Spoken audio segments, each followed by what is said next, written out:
जा ही रहा था कि अचानक फर्स्ट फ्लोर से उसको बच्चे की हंसने की आवाज़ आई। उसने कहा आज मैं इसको नहीं छोड़ूंगा। एक ऐसी आवाज़ आई थी बाहर से जिसको मैं डिस्क्राइब नहीं कर सकता, लेकिन वो इंसानी आवाज़ तो नहीं थी। और उस आवाज़ ने सिर्फ हमसे इतना लंबा सेंटेंस बोला कि ऐसी जगह बैठे हो जहाँ कुछ कह नहीं सकते, बाहर आओ फिर बताते हैं कौन है। वो या तो चीखते हुए बाहर आते हैं या वो मरे हुए पड़े माए जाते हैं अबैंडन होके। ये चीज़ें मखलूक या ये एंटिटीज़ दिखाई क्यों नहीं देती? क्योंकि ये एक ऐसी डायमेंशन में है जहाँ हमारी आइज़ हम उस डायमेंशन में नहीं देख सकते। किसी को घोड़े के चलने की आवाज़ आती है, किसी को कुत्ते के भौंकने की आवाज़ आती है, जबकि वहाँ कोई कुत्ता नहीं होता। जैसे ही हमने उस चौराहे से लेफ्ट लिया, थोड़ा सा आगे बढ़े, हम दोनों ने एक साथ एक ऐसे किया। जय श्री राम दोस्तों, आप सभी का स्वागत है अक्षय वशिष्ठ और शो पे, जहाँ पर हम बात करते हैं गोस्ट एक्टिविटीज, पैरानॉर्मल एक्टिविटीज और ऐसी बहुत सारी एंटिटीज के बारे में, जैसे कि भूत प्रेत, कच्चे कलवे, कुछ ऐसी जगहों के बारे में जहाँ पर ये शापित चीजें पाई जाती हैं, जहाँ पर हम पैरानॉर्मल की बात करते हैं, एंटिटीज की बात करते हैं। और फिर मजा तब आता है जब हमारे साथ पॉडकास्ट में जुड़ते हैं एक ऐसे इंसान जिनको इस चीज का काफी तजुर्बा है। अब बात हो रही है फराज अहमद जी की, जो कि ऑलरेडी काफ़ी प्लेटफॉर्म्स पे दिखे हैं और मेरे को काफ़ी पसंद है इनका नरेशन स्टाइल। और इसीलिए आज मैंने यहाँ पे बुलाया है। और खूनी मंडे पे इनका अभी रिसेंटली पॉडकास्ट आया है, जहाँ पर जनता की जो डिमांड थी वो हमारे चैनल तक भी आई। तो अगर मैं फराज जी के बारे में बताऊं तो इतना लंबा एक बायोडेटा निकल के आएगा, लेकिन फिर भी जैसे कि वो आरजे रह चुके हैं, एंटरप्रेन्योर, जर्नी काफ़ी लंबी है और स्टोरीज वगैरह राइट भी कर रहे हैं, उनके खुद के रियल एक्सपीरियंसेस भी हैं हॉरर से रिलेटेड। इससे ज़्यादा तो मैं चाहूंगा कि फराज अहमद जी खुद खुद अपने बारे में बताएं। तो वक्त ना ज़ाया करते, सीधा स्क्रीन पे लेते, कैसे भैया आप? बिल्कुल ठीक भाई, thank you for having me. जी, आपका बहुत मैं यही चाहूंगा थोड़ा सा आप जनता को अपने बारे में बताएं जो मुझसे बिल्कुल चूक हो गई हो। बिल्कुल। नहीं, पहले तो अक्षय भाई आपने यहाँ बुलाया हम्म। उसके लिए मैं आपका पॉडकास्ट सुनता आया हूँ, मैं आपके वीडियोस देखता आया हूँ और अब आपके वीडियोस में बैठा हूँ। ये बहुत बड़ा एक मेरे लिए एक अचीवमेंट है।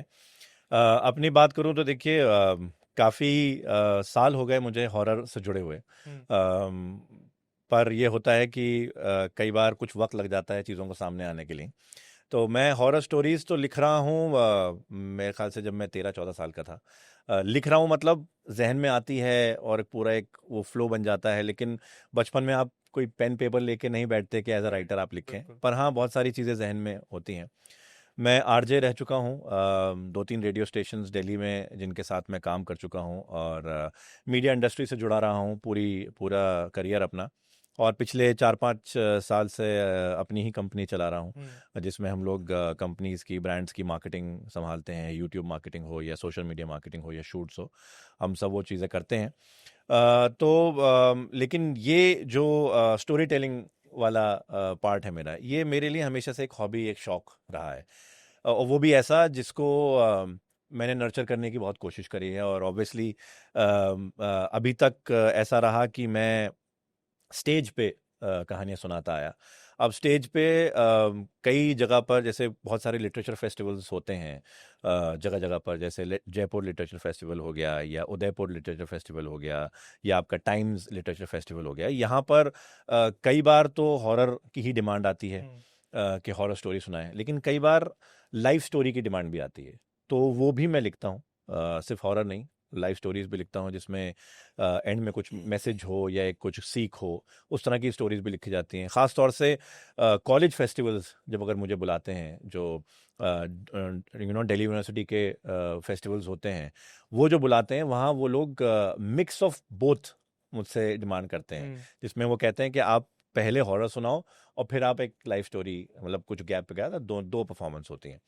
तो ये एक ऐसा शौक रहा है जो मैं स्टेज तक ही सीमित रखा, लेकिन of late thanks to people like you अब मैं यूट्यूब पे भी थोड़ा बिल्कुल। सा अपना कहानियाँ सुनाने की कोशिश कर रहा हूँ। और बहुत लंबा चौड़ा बायोडेटा नहीं है, पर हाँ कोशिश यही है कि अपनी हॉरर स्टोरीज से, अपने जो भी किस्से हैं मेरे पास, क्योंकि कुछ रियल इंसिडेंट से इंस्पायर हैं और कुछ ये होता है कि हम लोग खुद लिखते हैं, हम्म।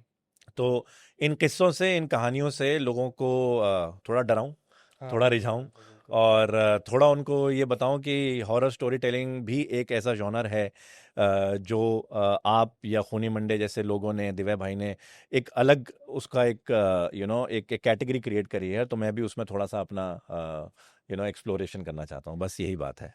सो सबसे पहले जो क्वेश्चन आता है कि आपने बताया कि जब आप 13-14 साल के थे तब से ये हैबिट में है कि आप लिख रहे हैं, लेकिन इन सब चीज़ों पे यकीन होना एक ऐसे एक चीज़ हुई जैसे आप एक ऐसी कम्युनिटी से आते हैं जहाँ पर जिन जिन्नात के बारे में काफ़ी सुनने को मिलता है जी बिल्कुल। और हमने मतलब सुना है कि शुरुआती जब चीज़ें बन रही थी, दुनिया बन रही थी, इनका एहसास हो रहा था इन सब चीज़ों का, तो जिन सबसे पहली एक एंटिटी थी या फिर एक बोल सकते हैं अल्लाह का कुछ बनाया एक करिश्मा था, जो सबसे पहले आया था। इस चीज़ पे सर थोड़ा रोशनी डालना चाहेंगे आप?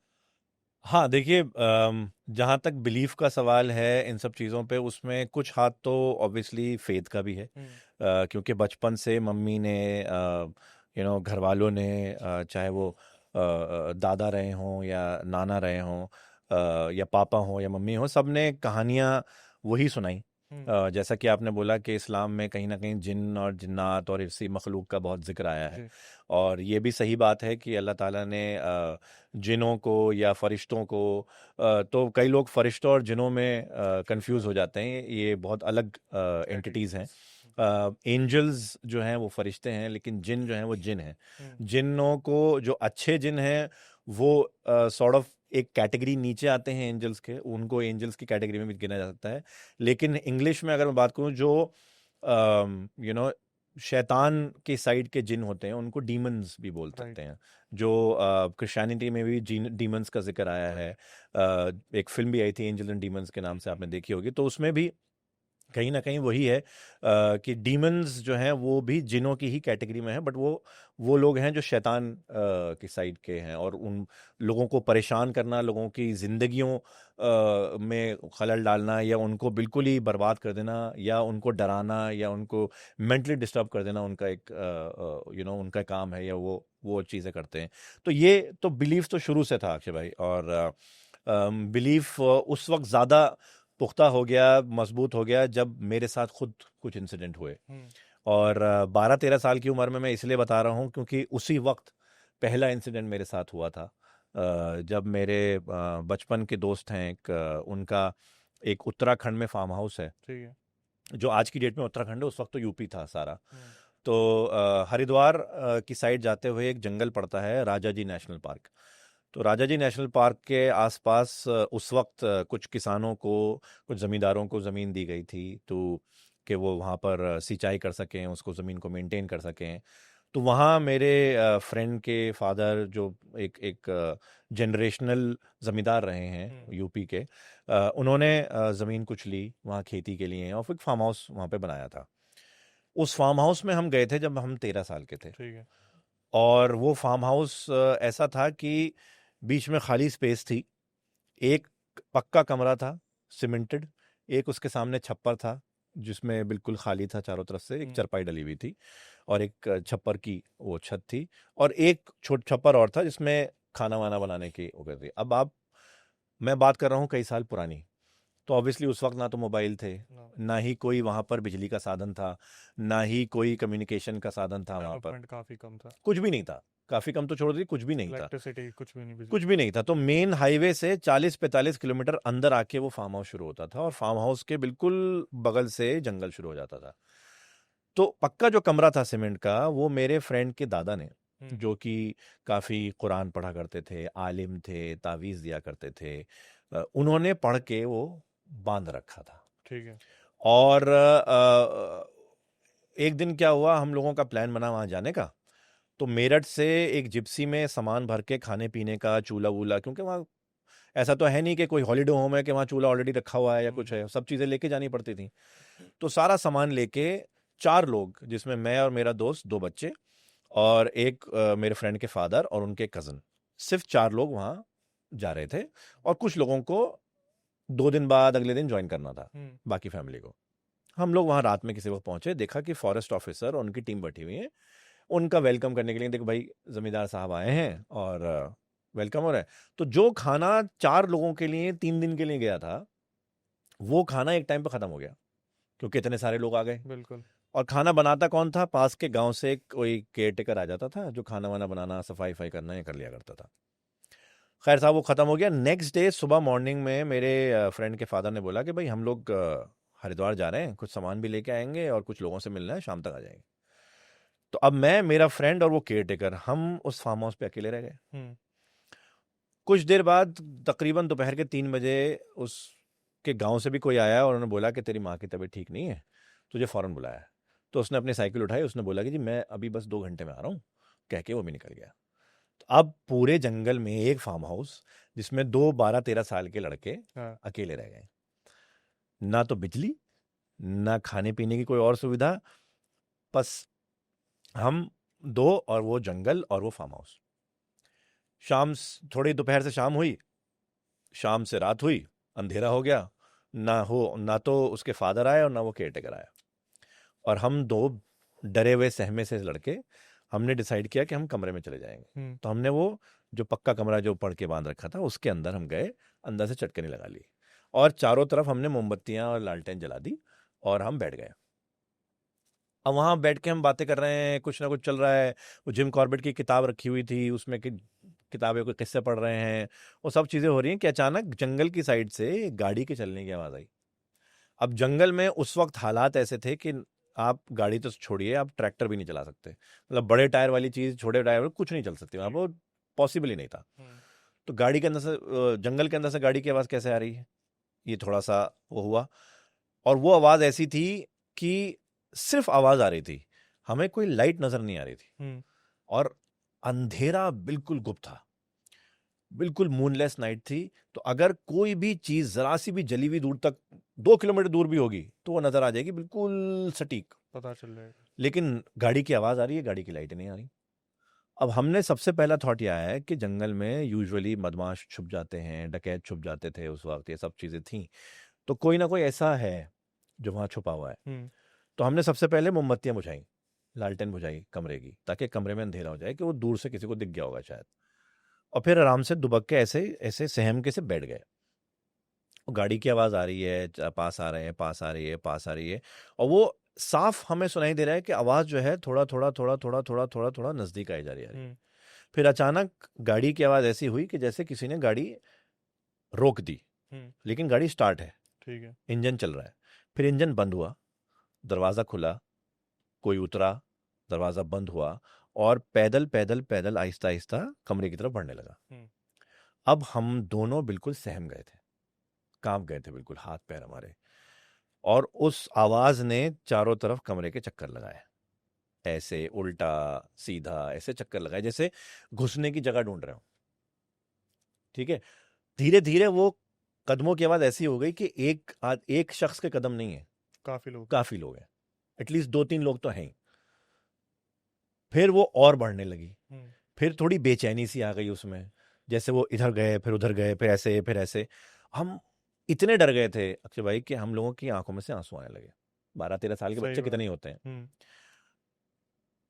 बस मेरे फ्रेंड के अंदर पता नहीं कहाँ से एक हिम्मत आई। उनके ना घर में, ऑब्वियसली यूपी में आपने देखा होगा लोगों के घरों में लाइसेंस गन होती है, और हिफाजत के लिए भी रखते हैं लोग और वैसे भी रखते हैं। तो लाइसेंस एक गन थी उनके फादर की जो दीवार पे टंगी हुई थी एज अ शो पीस।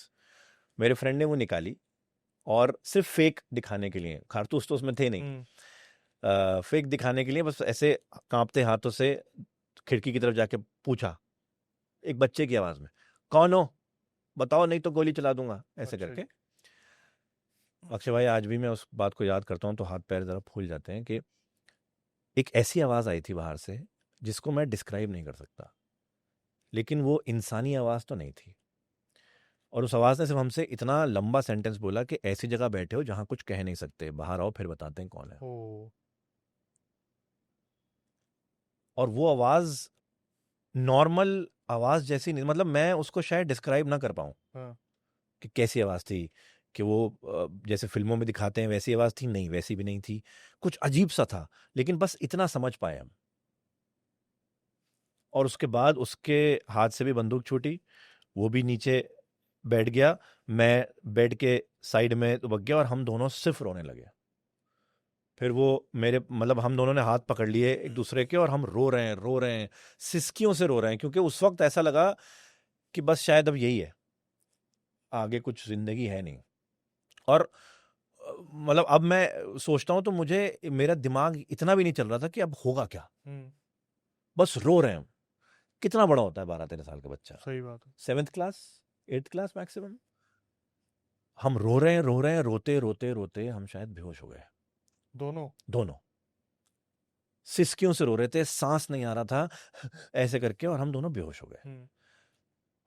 मेरी आंख खुली, दरवाजे पे जोर जोर जोर से नॉक हो रहा था, और बाहर से हम दोनों की नाम आवाज, फराज, सहबान, दरवाजा खोलो, दरवाजा खोलो। पता नहीं क्या हुआ, आंख खुली, मैंने अपने फ्रेंड को उठाया, डरते डरते हमने चटकनी खोली तो उसके फादर और वो सब बाहर खड़े हुए थे। हम उनसे लिपटे हैं अक्षय भाई, और हम फिर रोना शुरू कर दिया हमने। इतना रोए, इतना रोए, इतना रोए कि बस किसी तरह उन्होंने हमें आधा घंटा बिठा के चारपाई पे, पानी वानी पिला के, सर पे हाथ फेर के, गले लगा के किसी तरह चुप कराया। फिर पूछा हुआ क्या था, फिर पूरा इंसिडेंट हम दोनों ने नरेट किया। मजे की बात क्या थी अक्षय भाई, जब रोते रोते मैंने पीछे मुड़ के कमरे की तरफ देखा तो उस कमरे की वो मोमबत्तियां, लालटेन वैसे ही जल रही थी जैसे हमने जलाई थी, जबकि हमने खुद बुझाई थी ताकि कोई दूर से ना देख ले। क्या बात है। तो एक थॉट किसी की ये आई उसमें से, जो केयर टेकर था या जो उनके कजन थे, कि सपना देखा होगा बच्चों तुमने। तो मेरा क्वेश्चन उनसे ये था कि दो लोग एक ही साथ एक जैसा सपना कैसे देख सकते हैं? ठीक है, खैर किसी तरह से रात गुजरी, सुबह होते ही जंगल की तरफ पैदल पैदल सब निकले, ना तो किसी गाड़ी के टायर के निशान, ना ही कोई ऐसा सबूत कि गाड़ी यहाँ आई हो। मामला यहाँ भी ख़त्म नहीं हुआ। हम लोग बैठे हुए सोच ही रहे थे क्या है, खाना वाना बन रहा था कि अचानक हमें गांव की तरफ से, हाईवे की तरफ से एक गाड़ी आती नजर आई। वो गाड़ी आके सीधी फार्म हाउस पे रुकी, और उसमें से निकले मेरे फ्रेंड के दादाजी, जिन्होंने वो पढ़ के बांध रखा था। ठीक है। और आते ही सबसे पहले पूछा, कल रात यहाँ पे क्या हुआ है? अपने आप से? अपने आप से। अब देखिए उस वक्त ना तो मोबाइल थे, ना इंटरनेट, ना कुछ, मतलब उन तक कम्युनिकेशन, बात, खबर पहुंच ही नहीं सकती, खबर पहुंच ही नहीं सकती उन तक किसी तरह से। और वो किसी और ड्राइवर को लेके सीधे वहां पहुंचे हैं सिर्फ ये पूछने के लिए कल रात यहाँ क्या हुआ था। फिर उन्होंने मेरे फ्रेंड के फादर को बोला, तुम जाओ, मुझे बच्चों से अकेले बात करनी। हम दोनों से उन्होंने बात करी और पूरा इंसिडेंट उन्होंने वर्ड बाय वर्ड सुना, और उसके बाद फौरन मेरे फ्रेंड के फादर को बोला कि तुम बच्चों को लेके गांव निकलो, मैं यहाँ 2 दिन और रुकूंगा। ओह भाई। फिर वो 2 दिन और रुके और पूरा फार्म हाउस उन्होंने पढ़ के बांधा। फिर दोबारा किया, लेकिन उन्होंने बताया एक्चुअली में हुआ क्या? नहीं, हमें कुछ नहीं बताया। और मैं उसके बाद कई बार उस फार्म हाउस जा चुका हूँ, अभी 2 साल पहले भी गया था। अब कोई ऐसी चीज़ वहाँ नज़र नहीं आती। अब तो ऑब्वियसली साधन भी ज़्यादा हो गए हैं, बिजली आ गई है वहाँ पर, थोड़े बहुत मोबाइल के सिग्नल भी आ जाते हैं, पर अब वो महसूस नहीं होता कभी। लेकिन उस वक्त जो महसूस हुआ था, वो इंसिडेंट था अक्षय भाई जिसने मुझे ट्रू बिलीवर बना दिया था कि ये एंटिटीज होती हैं। भाई आपके एक्सपीरियंस से क्या लग रहा है, क्या रहा होगा वो? मुझे लग रहा है, देखिए जंगल जो है ना, आज भी ऐसी जगह माना जाता है जहां पर ऐसी शक्तियों का, जिनको हम भूत का नाम दें, प्रेत का नाम दें, पिशाच का नाम दें, या जिन का नाम दें, या कोई भी नाम दें, ऐसी शक्तियां मौजूद हैं। और साइंटिफिकली स्पीकिंग अगर मैं उसमें बात करूं कि ये चीज़ें हमें, ये मखलूक या ये एंटिटीज दिखाई क्यों नहीं देती, क्योंकि ये एक ऐसी डायमेंशन में है जहां हमारी आइज, जो हमें केपेबल बनाया गया है भगवान के थ्रू, हम उस डायमेंशन में नहीं देख सकते, लेकिन वो एग्जिस्ट करती हैं। साइंटिफिकली हम लोग, देयर आर मेनी डायमेंशंस, आपने पढ़ा होगा साइंस के हिसाब से भी डायमेंशंस हैं बहुत सारी। बिल्कुल ठीक है, ये यूनिवर्स जो है, जिसको ऑब्जर्वेबल यूनिवर्स बोला जाता है, ये वो ऑब्जर्वेबल यूनिवर्स है जिसको हम फॉर्मूलाज और साइंस के थ्रू ऑब्जर्व कर सकते हैं। लेकिन ऑब्जर्वेबल यूनिवर्स जो है वो पूरे एंटायर यूनिवर्स का 0.0001% है। और ऑब्जर्वेबल यूनिवर्स में हमारी गैलेक्सी जैसी मिलियंस ऑफ गैलेक्सीज हैं। बिल्कुल। तो आप सोच सकते हैं कितना बड़ा यूनिवर्स है। ऐसा तो हो ही नहीं सकता कि इंसान अकेला है पूरे यूनिवर्स में। इन सब चीज़ों में कभी ऐसा हुआ भाई कि आपने खुद से कोई पोजेशन देखा हो, ऐसा लग रहा हो, या फिर कभी ऐसा कोई मुद्दा फैमिली में आया हो, कभी आपने दूर दराज कहीं देखा हो कि यार ये बंदा पोजेस है और लोग समझ नहीं पा रहे हैं इस चीज़ को? देखिए मैंने पोजेशन तो नहीं देखा ऊपर वाले का शुक्र है, लेकिन मैंने एक बड़ा अजीब सा इंसिडेंट जरूर देखा है। ये बात है एक कब्रिस्तान की। ये अब से बहुत पुरानी बात नहीं है, 5-6 साल पुरानी बात होगी। दिल्ली गेट पे जो ये इधर बहादुर शाह जफर मार्ग है, जहाँ पर टाइम्स ऑफ इंडिया की पुरानी सबसे पहली बिल्डिंग है, उसके पीछे एक कब्रिस्तान है, बहुत पुराना कब्रिस्तान है, जहाँ पर ज़्यादातर जो मुस्लिम फैमिलीज़ ओल्ड दिल्ली में रहती हैं, दरियागंज में हो या बल्ली मरान में हो या चांदनी चौक में हो, उन जो अपने उनके डेड हैं वो वहीं उनको दफनाते हैं, क्योंकि बहुत बड़ा कब्रिस्तान है। तो वहाँ का एक इंसिडेंट है, अभी कुछ साल पहले मैं किसी नॉन के उसमें गया था, फ्यूनरल में वहाँ पर, और वो पूरा प्रोसेस जो होता है फ्यूनरल का वो हुआ। प्रोसेस होने के बाद जब जब उनको दफना दिया जाता है और कब्र को कवर कर दिया जाता है, तो आखिर में सिर्फ 3-4 फैमिली के लोग रुकते हैं थोड़ा सा कुछ पढ़ाने के लिए, बाकी सब चले जाते हैं। तो हम 4-5 लोग जो थे नोन उनके, हम लोग रुके हुए थे, और जो आयतें जो सूरत जो कुरान के हिसाब से पढ़नी होती है वो हम पढ़ रहे थे। अचानक मैंने दूर देखा तो एक शख्स एक कब्र पे बैठा हुआ है, ठीक है, अब बैठा हुआ है नीचे और कंटिन्यूसली बात कर रहा है, और ये बात है जब अंधेरा हो चुका है, ठीक है, मतलब अंधेरा ऐसा भी कि प्रॉपर रात है, ये बात कुछ रात को 10-10:30 बजे की बात है। तो हम लोग भी इमरजेंसी लाइट और मोबाइल की लाइट और वो सब जला के गए थे। जब वो सब चले गए तब मेरी नज़र पड़ी कि एक शख्स जो है वो एक कच्ची सी कब्र पे, बिल्कुल कच्ची कब्र है, सिर्फ मिट्टी है, उसके बगल में बैठ के बात कर रहा है, जिसे प्रॉपर बात हो रही हो। खैर मुझे लगा कि हो सकता है भाई उनका कोई बहुत ही करीबी, उनकी डेथ हुई हो और उनसे बात कर रहे हो।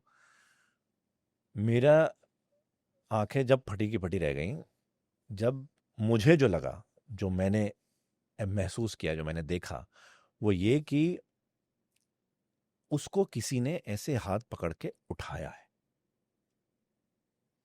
जैसे अगर आप बिल्कुल ही ऐसे बैठे हों और आप किसी को अपना हाथ दो तो आपका हाथ ऐसे खींचता है, बिल्कुल, ठीक है। तो अगर आप बिल्कुल ही आप ढीले ढाले पड़े हुए हो और आप बिल्कुल वो ऐसे ऐसे पड़ा हुआ था, बिल्कुल बस ऐसे सर हिला के बात कर रहा था, आप किसी को हाथ दो, अब वो आपका कोई हाथ खींचेगा तो आपका हाथ ऐसे खींचेगा, राइट। एग्जैक्टली वही हुआ था। और ये उसका हाथ किसी ने खींचा और उसको उठाने की कोशिश करी, जो और बात वो कर रहा था, जो बात कर रहा था, और वो थोड़ा उठा भी ओह, और फिर नीचे आ गया। ये मैंने देखा। मैंने जब एकदम से अपने आसपास के लोगों को बताया तो उन्होंने उसको पलट के देखा, उस वक्त तक कुछ ऐसा नहीं था, लेकिन जब उन्होंने देखा तो वो बंदा भी नहीं था, कुछ ही माइक्रो सेकंड्स में बंदा गायब हो गया। गायब हो गया। तो मैंने पोजेशन तो नहीं देखा, लेकिन कब्रिस्तान में ऐसी चीज जरूर देखी है। अब वो इंसान था जो बात कर रहा था, या कोई और चीज थी, या कोई एंटिटी थी, मुझे नहीं पता।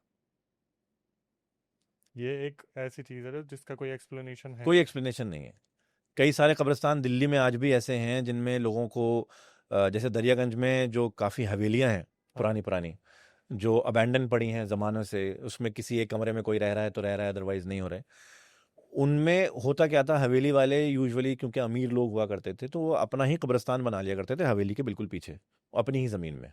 तो ऐसी बहुत सारी हवेलीज हैं, जो हवेलियां हैं जिनके पीछे छोटा सा एक मतलब ज़मीन सी है और उस पर ही कब्रिस्तान बना हुआ है। कुछ लोगों ने वहाँ अपने लोगों को दफना दिया है। कई लोगों का कहना है, जो मैंने मैंने खुद नहीं देखा है, लेकिन जो मेरे पास किस्से आए हैं लोगों के, उसमें कई लोगों का कहना है कि कई लोगों को आवाज़ें आती हैं बाकायदा, बात करने की, चीखने चिल्लाने की, या किसी को घोड़े के चलने की आवाज़ आती है, किसी को कुत्ते के भौंकने की आवाज़ आती है जबकि वहाँ कोई कुत्ता नहीं होता। किसी को किसी इंसान के चीखने की एकदम से बहुत ज़ोर से आवाज़ आएगी, जब वहाँ देखा जाएगा तो कोई भी नहीं होगा, और ऐसी चीख जैसे मतलब कोई दर्द में करा रहा हो। तो देखिए, अब वो स्पिरिट्स बोलें आप या जिन बोलें, ये एक नॉन बिलीवर के लिए उतना ही रहस्य है कि वो जब उस तक उसके साथ नहीं हुआ, जब तक उसने विटनेस नहीं किया, उसके लिए रहस्य है। जब कोई विटनेस कर लेगा तो उसके लिए सच बन जाएगा। अभी तक का कोई सबसे खतरनाक चीज जो आपने सुनी हो कि यार ये तो अनएक्सपेक्टेड चीज सी निकल के आई है? हाँ, एक इंसिडेंट है ऐसा जो मैं पहले भी बता चुका हूँ, बैंगलोर का इंसिडेंट है। बैंगलोर के आउटस्कर्ट्स में चिकमंगलुरु के पास बहुत सारी कॉफ़ी प्लांटेशंस हैं। बहुत सारे ब्रांड्स हैं, जैसे स्टारबक्स हो गया, ये तो हो गए, इनकी अपनी कॉफ़ी प्लांटेशंस होती हैं जहाँ से कॉफ़ी सोर्स करते हैं। तो वहाँ बहुत बड़ी बड़ी कॉफ़ी प्लांटेशंस हैं, एकर्स एकर्स ऑफ लैंड्स में।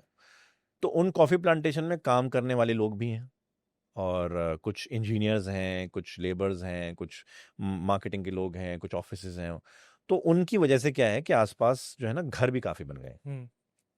भाई रहने का कुछ तो जगह चाहिए। सही बात। आप बैंगलोर से तो आ नहीं सकते, क्योंकि बैंगलोर से 4 घंटे का रास्ता है।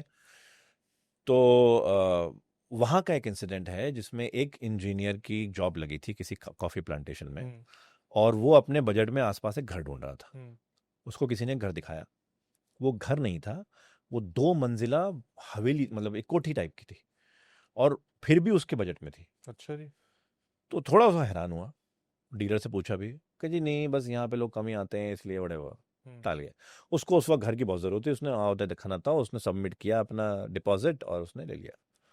ग्राउंड फ्लोर पे गाड़ी खड़ी करने की बड़ी जगह, फर्स्ट फ्लोर पे वो रहता था, सेकंड फ्लोर पे छत थी, इतना बड़ा वो पूरा अकेला पूरे घर में, और कमरे थे कम से कम 4 हम्म, फर्स्ट फ्लोर पे ही। वहाँ उसके साथ कुछ ऐसा हुआ कि वो बंदा जिसने मुझे कहानी सुनाई, जिसने मुझे अपना एक किस्सा सुनाया, बेसिकली ये उसका जिसने सुनाया उसके भाई के साथ हुआ, ठीक है। उसका सगे भाई के साथ। और वो आज इस कंडीशन में है कि वो ज़्यादा किसी से बात करता नहीं है, बैंगलोर में ही रहते हैं। हम्म, तो हुआ ये था कि वहाँ वो जब घर में रहना शुरू किया उसने, तो उसकी बैल्कनी ऐसी थी कि बैल्कनी से सामने एक पार्क दिखता था, हम्म, और पार्क के आसपास क्योंकि लोग कम थे तो घास बड़ी हो गई, पेड़ बड़े हो गए, पौधे बड़े हो गए, तो वो एक छोटा सा एरिया सा बन गया था पार्क का। और पार्क के बीचों बीच एक झूला था, हम्म, स्विंग जो होता है बच्चों का, जिसमें 2 थे डले हुए। काफी दिन हो गए इसको रहते हुए। अचानक एक दिन ये बैल्कनी में खड़ा हुआ सिगरेट पी रहा था, और सामने उस झूले पे उसको बच्चा बैठा नजर आया। ठीक है। और जब उसको बच्चा बैठा नजर आया तो उसने हाय करा, ऐसे ही कुछ करा, उसको हम्म, लगा यार पहली बार यहाँ कोई नजर आया है, वरना तो कोई है ही नहीं। बस एक गार्ड होता था नीचे, जो बैठा हुआ करता था, अदरवाइज तो कोई नजर ही नहीं आता था।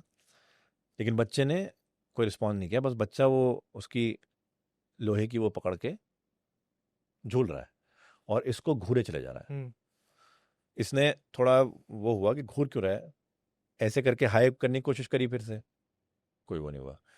इसको लगा शायद टॉफी लेके आएगा, कुछ चॉकलेट लेके आएगा, तो अंदर गया चॉकलेट लेके उसको दिखाने के लिए कि भाई चॉकलेट लेना है तुम। जैसे ही वो बालकनी में वापस आया चॉकलेट लेने, बच्चा गायब। बच्चा का। और बच्चा सिर्फ गायब नहीं, झूला जो हिल रहा था वो बिल्कुल स्टिल है। क्या बात।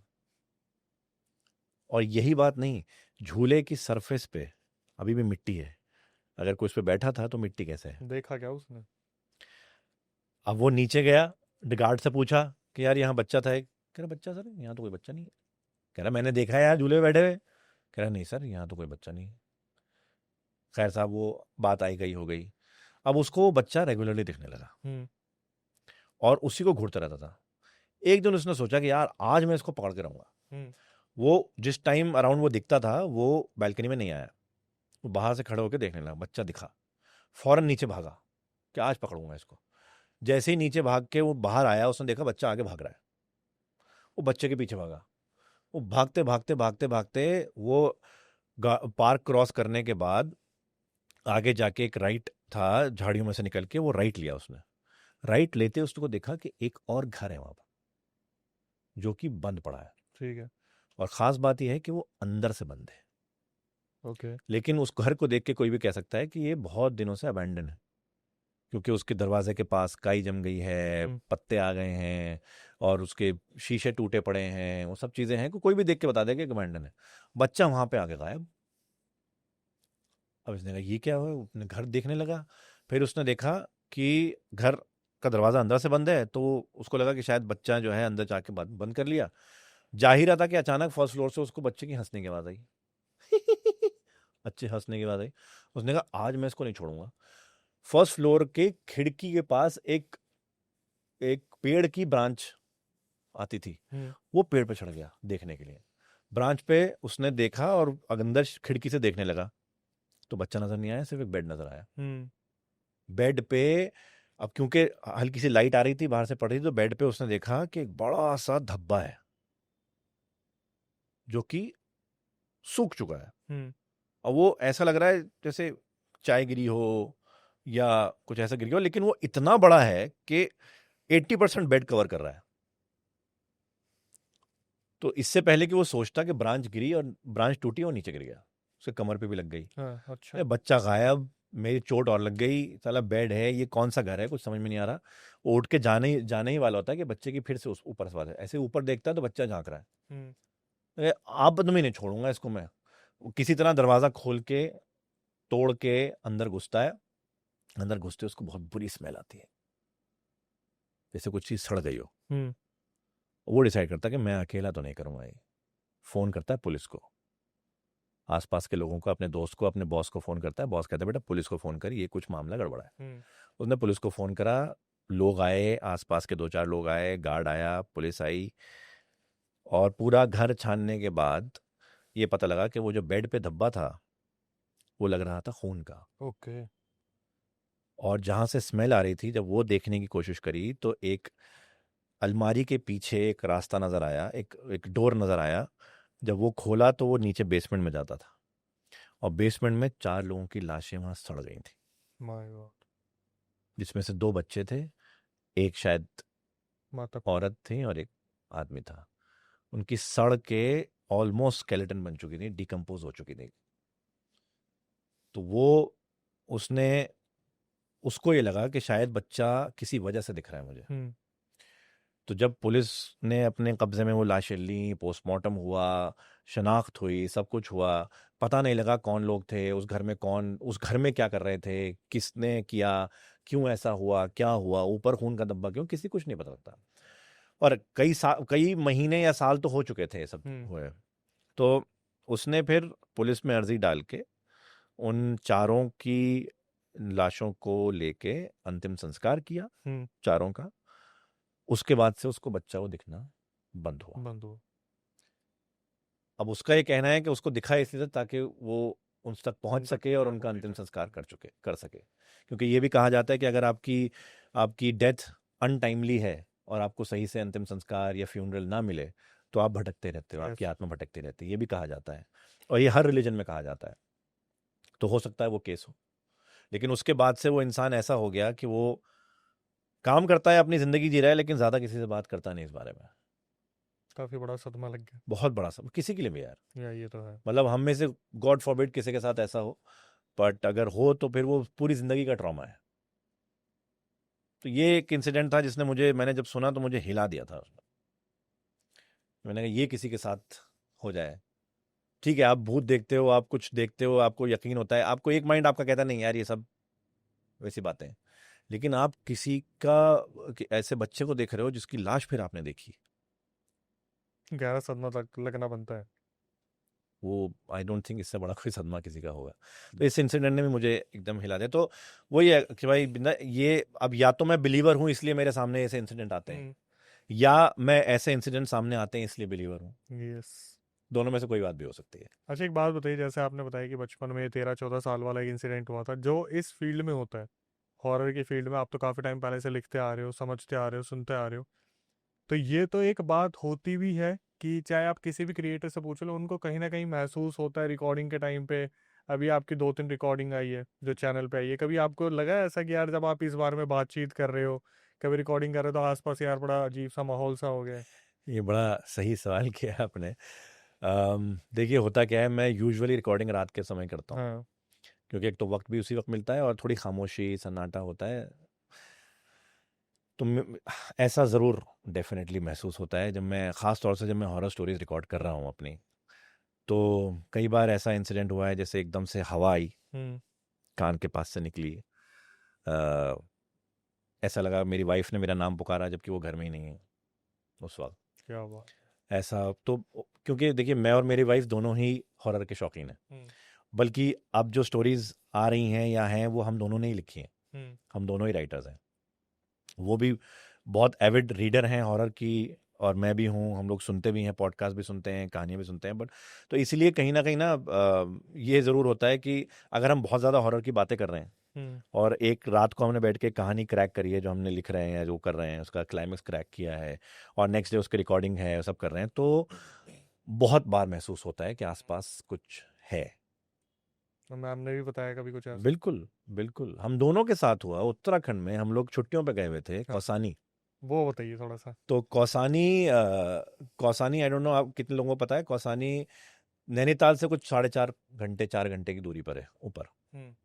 बहुत ज़्यादा टूरिस्ट स्पॉट है नहीं, छोटा सा शहर है, बट हम लोग वहाँ जाते हैं खामोशी के लिए, और वहाँ से स्काई बहुत क्लियर दिखता है, तो वो उसके लिए जाते हैं। तो ये है 2021 की बात, और मतलब बहुत ज़्यादा टाइम हुआ नहीं है। 2021 में हम लोग कौसानी गए हुए थे और एक दिन हमने डिसाइड किया कि भाई काफ़ी दिन हो गए कौसानी में, 4-5 दिन हो गए, नैनीताल चलते हैं एक दिन के लिए। सुबह से शाम तक नैनीताल में अपना बिताएंगे, उसके बाद रात को वापस आ जाएंगे शाम को। तो 8 बजे के आसपास रात को हम नैनीताल से खा पी के मतलब मस्ती करके वो करके और रात का खाना पैक करा के निकले। हम्म, और मेरा कुछ ऑफिशियल काम चल रहा था, एक फिल्म की शूट चल रही थी उन दिनों, तो कुछ कोऑर्डिनेशन भी चल रहा था काम का। रास्ते में, अब क्योंकि कोविड के अगला साल, हम्म, अभी अभी उत्तराखंड के टूरिस्ट स्पॉट खुलने शुरू हुए हैं, बिल्कुल। बहुत ज़्यादा ट्रैफिक नहीं है क्योंकि लोग अभी भी डरे हुए हैं कोविड से। तो रास्ते बिल्कुल खाली, इतने खाली कि नैनीताल से कौसानी के हाईवे पे मुझे कम से कम 100 किलोमीटर तक ना कोई गाड़ी दिखी, ना कोई बंदा दिखा। क्या बात है। और रात के वक्त था, रात को 8 बजे निकले थे, यानी कि हमें टेक्निकली 12 बजे तक पहुंच जाना चाहिए था, 4 घंटे में। हम चलते चले जा रहे हैं अंधेरे में, एक मेरा फ़ोन आया एक कि कुछ एक ईमेल है वो अभी ज़रूरी करना है, हम्म, एक्टर मांग रहा है। मैंने कहा ठीक है। तो मैंने एक छोटी सी लाइट देखी, हल्की सी बल्ब जलता हुआ देखा एक बिल्डिंग का। मैंने उसके पास गाड़ी रोकी, मैंने अपनी वाइफ से बोला कि आप चलाओ, मैं पीछे बैठ के ज़रा ईमेल कर लूँ। हम्म, ठीक। हम दोनों गाड़ी से उतरे, मैं पीछे बैठा, वो ड्राइवर सीट पे बैठी और चल दी। मैं अपना लैपटॉप खोल के हॉटस्पॉट कनेक्ट किया, ईमेल कर रहा हूँ, ये सब कर रहा हूँ। अच्छा, उससे पहले हम लोग बातें करते हुए, गाने सुनते हुए, गानों के साथ गाते हुए, क्योंकि गाड़ी में आप लॉन्ग ड्राइव में और क्या करते हो, मस्ती करते हो, चिप्स खाते हुए, कोल्ड ड्रिंक पीते हुए अपना चल रहे थे। जैसे ही उस जगह से आगे बढ़े हैं, ना तो उन्होंने मुझसे बात करी, ना मैंने उनसे बात करी। खैर, काम वाम करे कोई बात नहीं। आमतौर पे क्या होता है कि हम लोग जब लंबी ड्राइव होती है 10-12 घंटे की दिल्ली से, तो हम आपस में शेयर करते हैं कि भाई तुम चलाओ, हम लोग कर लेते हैं ताकि एक ड्राइवर के ऊपर प्रॉब्लम ना आए। तो आमतौर पे जब वो चला रही होती हैं तो वो भी कम से कम 2-3 घंटा चलाती हैं, हम्म, उसके बाद मुझे देती हैं। तो उस वक्त क्या हुआ कि मैंने जब काम करके लैपटॉप बंद किया, बैग में रखा, मैंने बोला आप साइड में रोको, मैं चला लेता हूँ। हम्म, उन्होंने मना नहीं किया, वरना वो हमेशा मना करते हैं कि नहीं अभी मैं चला रही हूँ, आप बैठो आराम से। ना मना किया ना हाँ किया, सीधे एकदम से गाड़ी रोक दी। ओके। मैं भी उतर गया, वो भी उतर गई, वो साइड में बैठ गई, मैं गाड़ी में बैठ गया ड्राइवर सीट पे, हम चलने लगे। उसके बाद मुझे याद है मैंने ना उनसे बात करी, ना उन्होंने मुझसे बात करी, ना हमने गाड़ी में गाने चलाए, ना हमने कोई चीज़ खाई, ना हमने पिया, और हम चलते चले आ रहे हैं। और अब मैं याद करता हूँ तो मैं रेयर व्यू मिरर में नहीं देख पा रहा था। और ऐसा क्यों?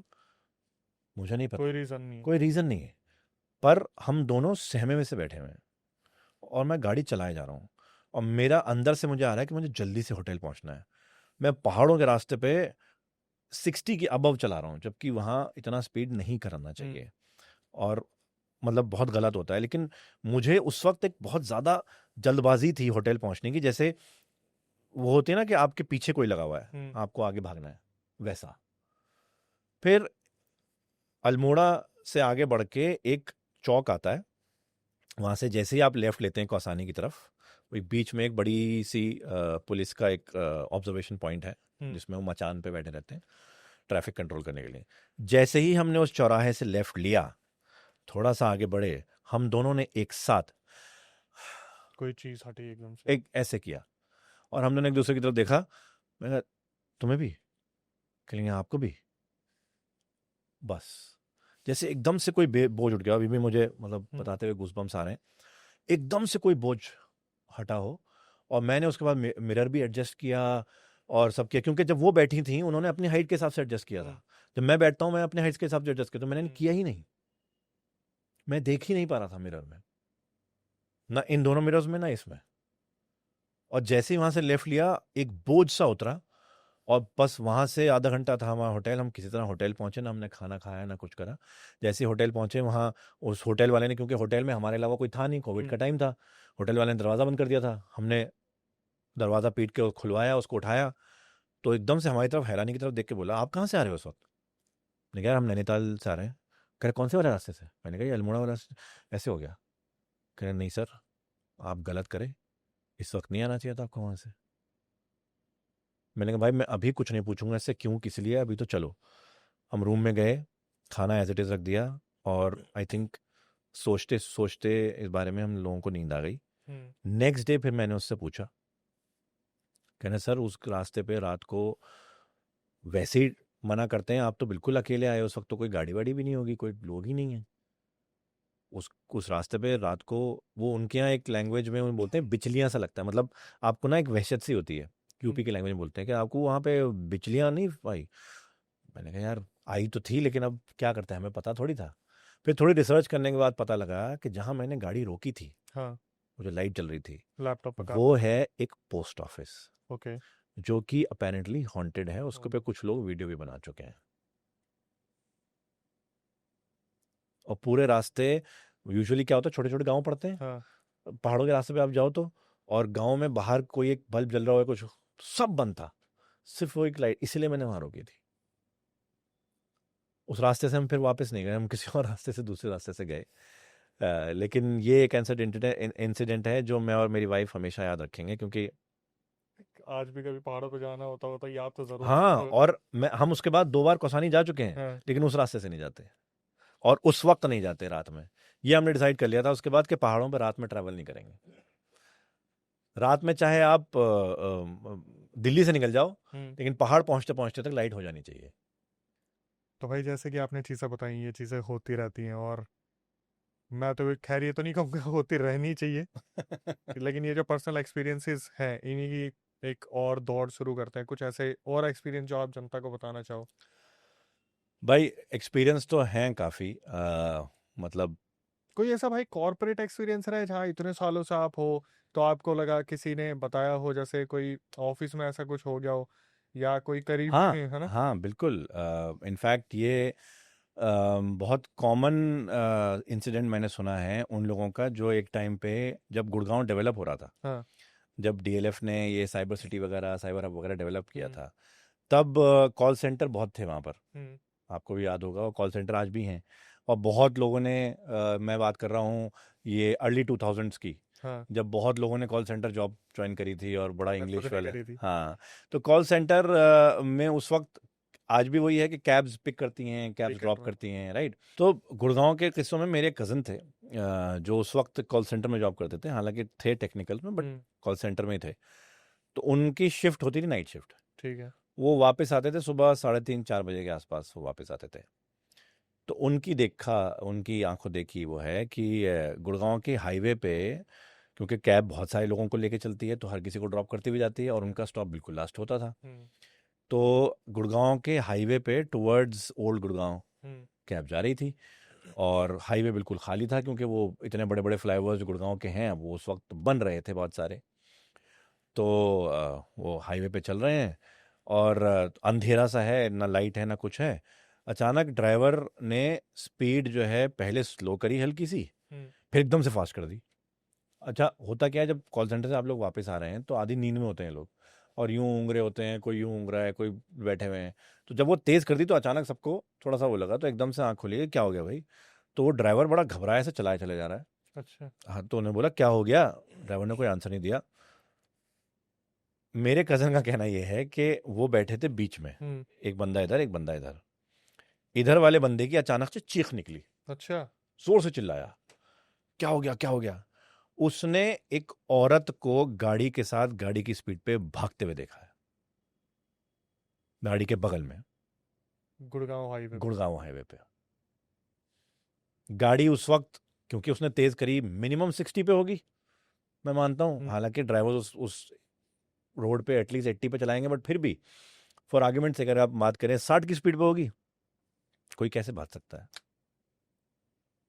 उसकी चीख निकली इतना कि सबने उसकी तरफ देखा, फिर बाहर कुछ नहीं था। और वो अपनी माँ की, अपनी बाप की और भगवान की, सबकी कसम खा के बोल रहा है कि मैंने औरत भागते हुए देखी है।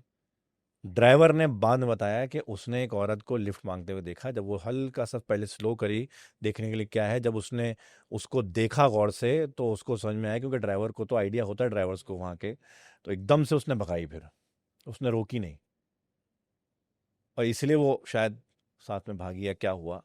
तो ये कॉर्पोरेट के हिस्से वहाँ पे गुड़गांव के तो बहुत हैं।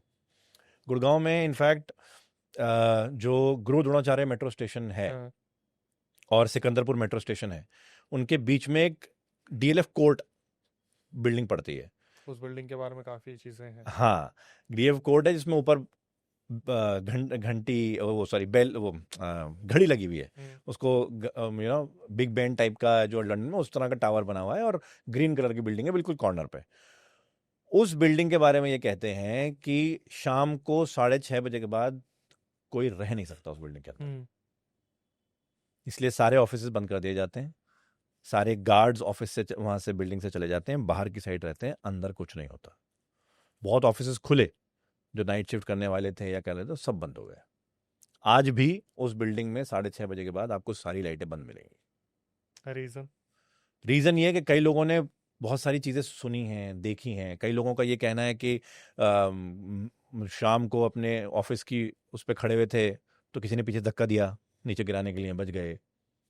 किसी का कहना यह है कि लोगों को कूदते हुए देखा है जबकि कोई है नहीं। किसी का कहना यह है कि वहां से चीखने की आवाजें आई जैसे कोई मर रहा हो, कोई मार रहा हो। किसी का कहना यह है कि वहां पे एकदम से बहुत सारे लोग दिखाई देंगे और एकदम से गायब हो जाएंगे। यही आई थिंक इंसिडेंट एक फियर फाइल्स का एक एपिसोड आया था, उसमें भी कवर किया गया था, लेकिन हाँ लोकेशन बदल दी गई। हाँ, लोकेशन बदल गई थी। यस, इसमें उसका पहला ही सीन था कि एक फीमेल जो है वो छलांग मार देती छलांग है। मार रही। एग्जैक्टली। तो ये उस बिल्डिंग के बारे में एक नहीं, दो नहीं, बहुत लोग आपको बता देंगे। ऐसी ही एक बिल्डिंग है सीपी में। आपने देखा होगा जब 12 खंबा रोड से हम राइट लेते हैं ललित होटल की तरफ, तो कॉर्नर पे एक अबैंडन बिल्डिंग है और वो बिल्कुल प्राइम लोकेशन है।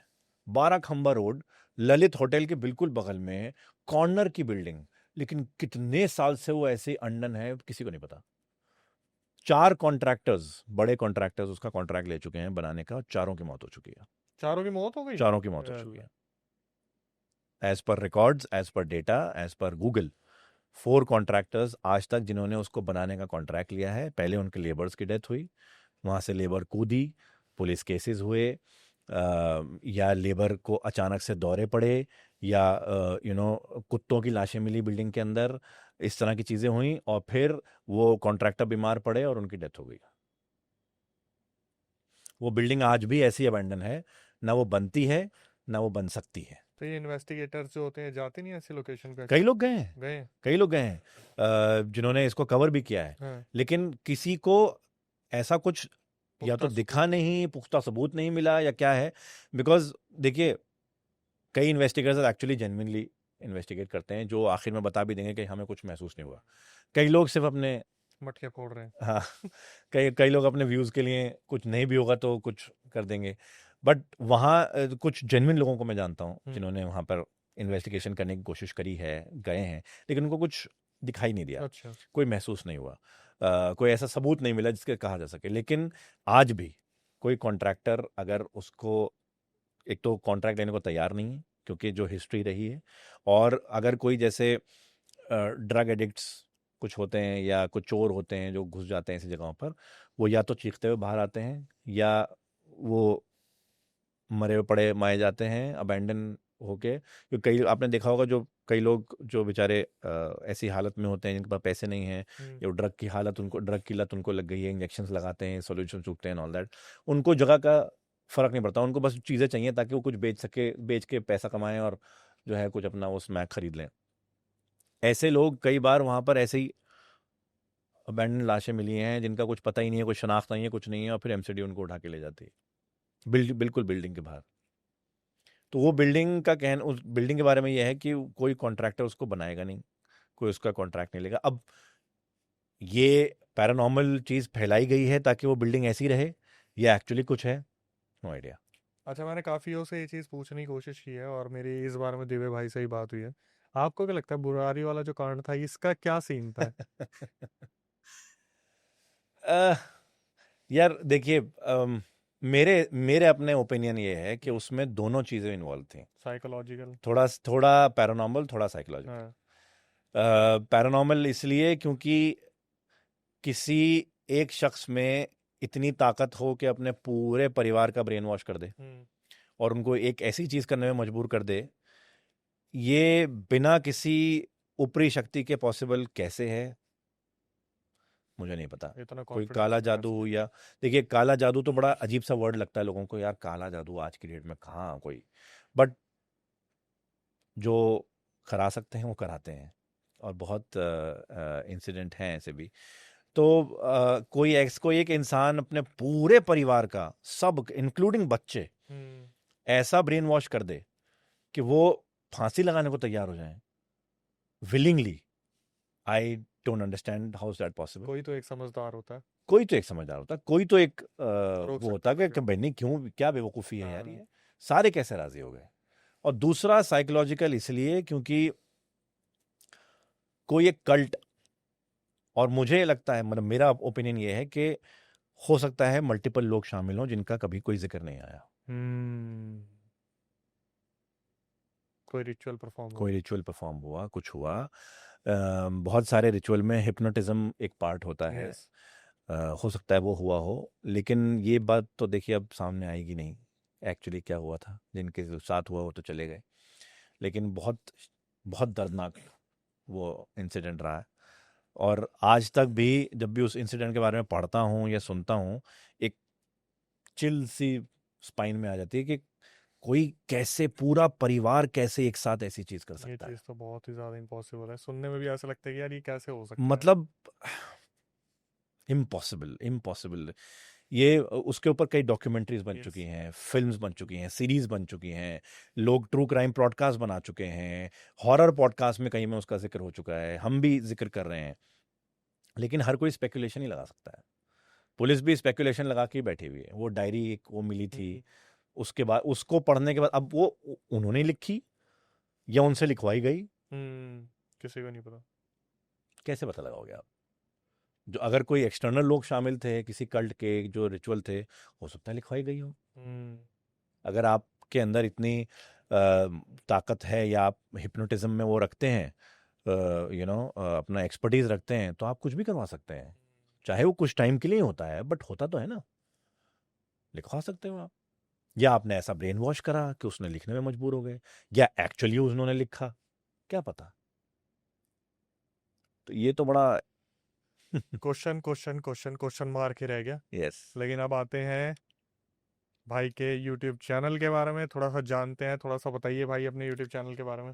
जी, तो मेरा अभी रिसेंटली एक नया चैनल मैंने शुरू किया है, उसका नाम है द डर डायरीज। हम्म, और डर डायरीज का रखने का मकसद ये है कि ऐसे किस्से जो डायरी में सीमित रहे हैं, हम्म, उन किस्सों को कहानियों के तौर पे बाहर लाना।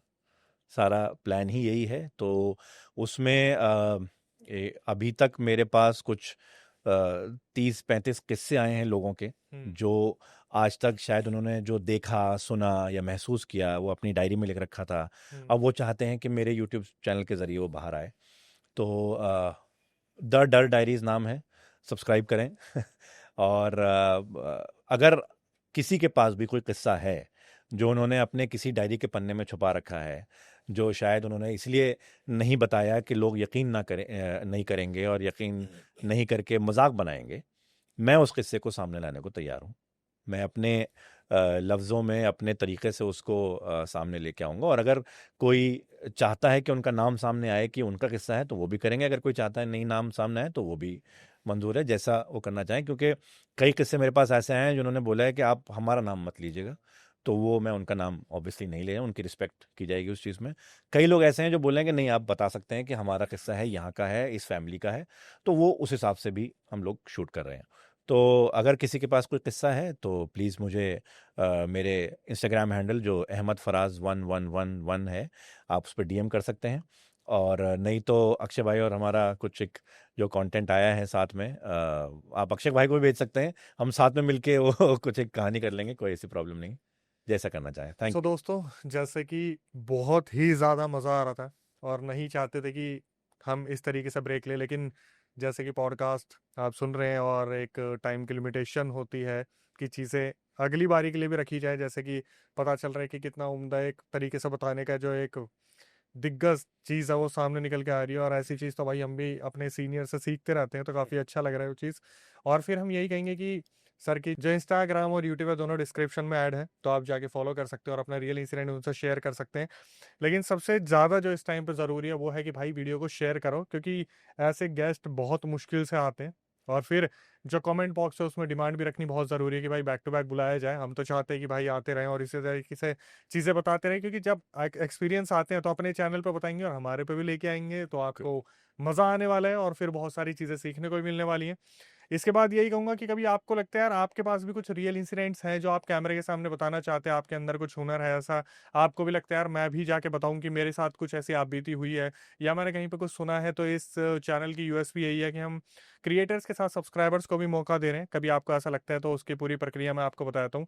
स्क्रीन डिस्क्रिप्शन पे आपको एक नंबर दिख रहा होगा जो कि हमारा व्हाट्सअप नंबर है, इसको पूरा रियल इंसिडेंट रिकॉर्ड करके भेज दीजिए और मेंशन कर दीजिए कि भाई हम आना चाहते हैं पॉडकास्ट सेंटर में। एक बार रिकॉर्डिंग को रिव्यू किया जाएगा, उसके बाद आपको बुलाया जाएगा और फिर हम बैठेंगे इसी तरीके से कैमरे के सामने और फिर जनता के लिए कुछ अवेयरनेस कंटेंट लाएंगे, किसी की गलती किसी की सीख बन पाए, ऐसी कुछ चीज़ें बताएंगे जहां पर आपको भी लगे कि यार ये चीज़ें आज भी किस तरीके से ज़िंदगियां बर्बाद कर देती हैं।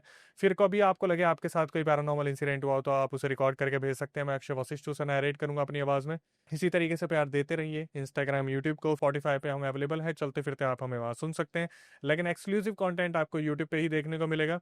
जितना ज़्यादा हो सके इसी तरीके से प्यार देते रहिए, हमें भी, भाई के चैनल को भी, इंस्टाग्राम को भी रियल इंसिडेंट पहुंचाते रहिए। टिल देन, नई वीडियो नए पॉडकास्ट आने तक stay tuned with the channel.